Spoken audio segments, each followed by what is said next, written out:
मोदी ने हिंदुस्तान के बेरोजगारों को रोजगार देने की बात की थी। मोदी जी ने किसानों को उनका सही मूल्य देने की बात की थी। मोदी जी ने बहुत बड़े बड़े वादे किए थे कि कन्याओं की रक्षा होगी, बेटी पढ़ाओ बेटी बचाओ। क्या भारतीय जनता पार्टी शासित प्रदेशों में क्या ये वाकई में लागू है या ख़त्म कर दिया गया है? इतनी बड़ी बड़ी बातें भारतीय जनता पार्टी के हमारे प्रधानमंत्री मोदी जी बोलते रहते हैं, उसका कोई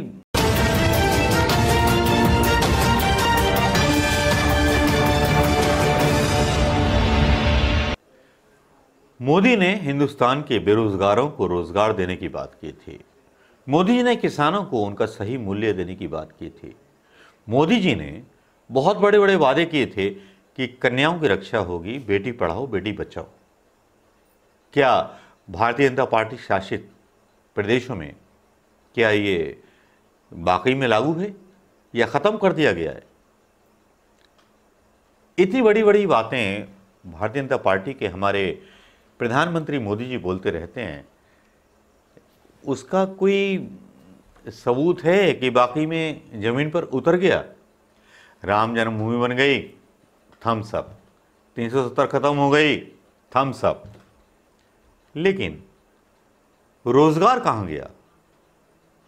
बेरोजगार कहाँ गया? क्या प्रधानमंत्री मोदी जी बताएंगे? शायद नहीं बताएंगे।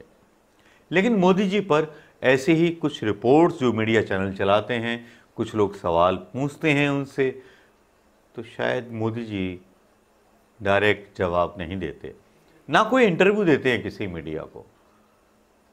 केवल आपको पता है कि तानाशाह केवल इंटरव्यू नहीं देते, तानाशाह जिसको अपनी चलानी हो वो इंटरव्यू नहीं देता। बाकी जितने ज़मीन से जुड़े हुए नेता हैं वो इंटरव्यू देते हैं।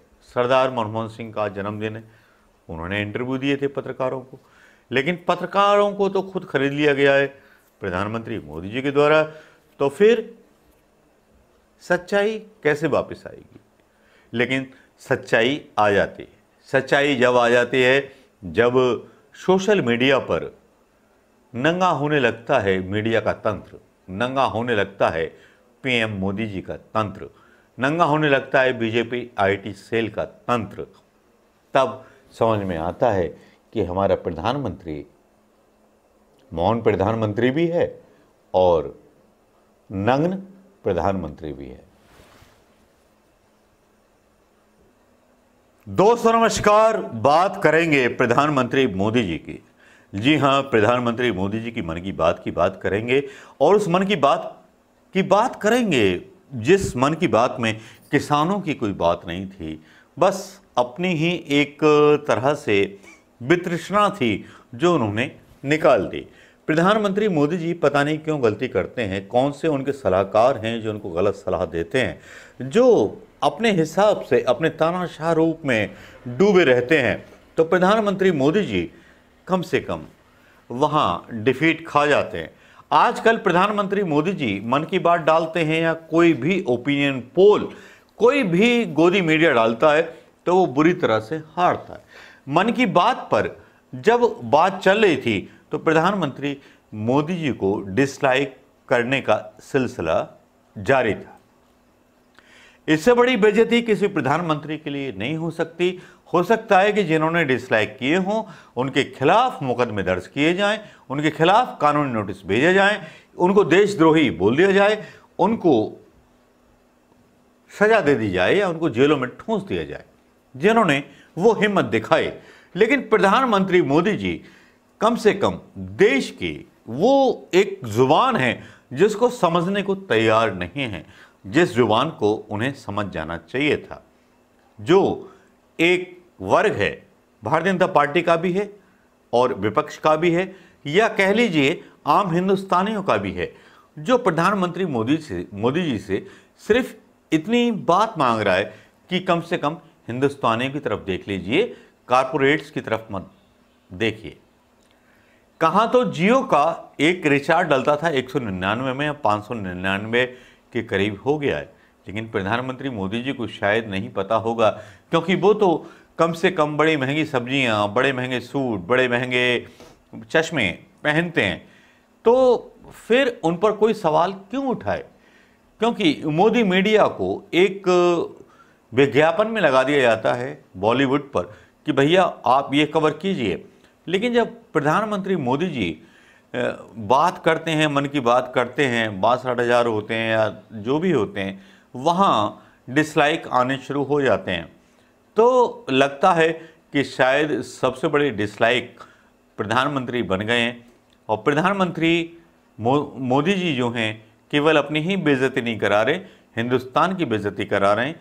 जिस तरह के डिसलाइक आ रहे हैं, जो भी डिसलाइक करने वाले लोग हैं वो राष्ट्रद्रोही लोग हैं, इनको आप जेल में डालिए,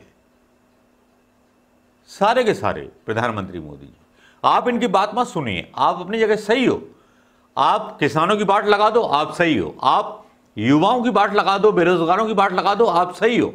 मैं तो आपको सही बोलूंगा, चाहे किसानों की बात लगा दो, आप सही हो। आपका एक राजनीतिक दल आपको छोड़कर चला जाए, आप सही हो, महान हो आप। लेकिन इन लोगों को आप नीचे दिखा दो, प्रधानमंत्री मोदी जी ये आपके खिलाफ प्रोपेगेंडा कर रहे हैं। और ये ट्विटर पे जो ये करते हैं ना, ये टुकड़े टुकड़े गैंग कर रहा है आपके डिसलाइक वीडियो, आम जनता नहीं कर रही। इसी भूल में रहिएगा, इसी ख्याल में रहिएगा, और इसी ख्याल में आपकी सत्ता का चाबी जो है ना खो जाएगा। और ये सत्ता की चाबी खोने का आपको डर नहीं है, तो इसका मतलब आपको ईवीएम पर भरोसा है। आपकी ऐसी ही कहानी बिहार में चल रही है, हर जगह चल रही है जहां उपचुनाव होने वाले हैं। क्या करना चाहते हो देश के साथ? अरे एक आदर्श प्रधानमंत्री बनिए, प्रधानमंत्री मोदी जी, जिसमें आप आदर्श एक वो दे सकें। लेकिन पॉलिटिशियन जो आप तरीके के होते हैं वो कोई आदर्श उदाहरण पेश नहीं करते हैं। वो ऐसा उदाहरण पेश करते हैं कि बस सत्ता तो हमें जीतनी है। अब ट्विटर पर आप पोल हार जाते हैं, आपकी मन की बात का पोल खराब हो जाता है, बिहार चुनाव पर आपका पोल खराब हो जाता है। तो प्रधानमंत्री मोदी जी आपकी स्थिति क्या है, जरा इसके बारे में सोचिए। जनता सीधे सीधे ट्विटर पर कच्छा भी उतार लेती है, लुंगी भी उतार लेती है। आपसे ऐसी उम्मीद नहीं थी प्रधानमंत्री मोदी जी। मेरी तरफ से बनाई हुई खबर थोड़ी है, मेरे पास वो सबूत है, मैं डाल दूंगा। लेकिन आपकी लुंगी भी उतर गई, आपकी वो बड़े बड़े बोल भी उतर गए जो आप बोलते रहते हो। भाइयों बहनों, लोग डर जाते हैं, मीम्स बनने हैं आप पर। शायद हिंदुस्तान के इतिहास में इतनी बेइज्जती किसी प्रधानमंत्री की नहीं हुई जितनी आपकी बेइज्जती। सबूत है कि बाकी में जमीन पर उतर गया। राम जन्मभूमि बन गई, थम्स अप। 370 खत्म हो गई, थम्स अप। लेकिन रोजगार कहां गया, बेरोजगार कहां गया? क्या प्रधानमंत्री मोदी जी बताएंगे? शायद नहीं बताएंगे। लेकिन मोदी जी पर ऐसे ही कुछ रिपोर्ट्स जो मीडिया चैनल चलाते हैं, कुछ लोग सवाल पूछते हैं उनसे, तो शायद मोदी जी डायरेक्ट जवाब नहीं देते, ना कोई इंटरव्यू देते हैं किसी मीडिया को। केवल आपको पता है कि तानाशाह केवल इंटरव्यू नहीं देते, तानाशाह जिसको अपनी चलानी हो वो इंटरव्यू नहीं देता। बाकी जितने ज़मीन से जुड़े हुए नेता हैं वो इंटरव्यू देते हैं। सरदार मनमोहन सिंह का जन्मदिन है, उन्होंने इंटरव्यू दिए थे पत्रकारों को। लेकिन पत्रकारों को तो खुद खरीद लिया गया है प्रधानमंत्री मोदी जी के द्वारा। तो फिर सच्चाई कैसे वापस आएगी? लेकिन सच्चाई आ जाती है। सच्चाई जब आ जाती है जब सोशल मीडिया पर नंगा होने लगता है मीडिया का तंत्र, नंगा होने लगता है पीएम मोदी जी का तंत्र, नंगा होने लगता है बीजेपी आईटी सेल का तंत्र। तब समझ में आता है कि हमारा प्रधानमंत्री मौन प्रधानमंत्री भी है और नग्न प्रधानमंत्री भी है। मैं दूं, आप देंगे, ये अमित मालवीय देगा? कौन देगा? शायद कोई नहीं दे पाएगा। नमस्कार, जय हिंद दोस्तों।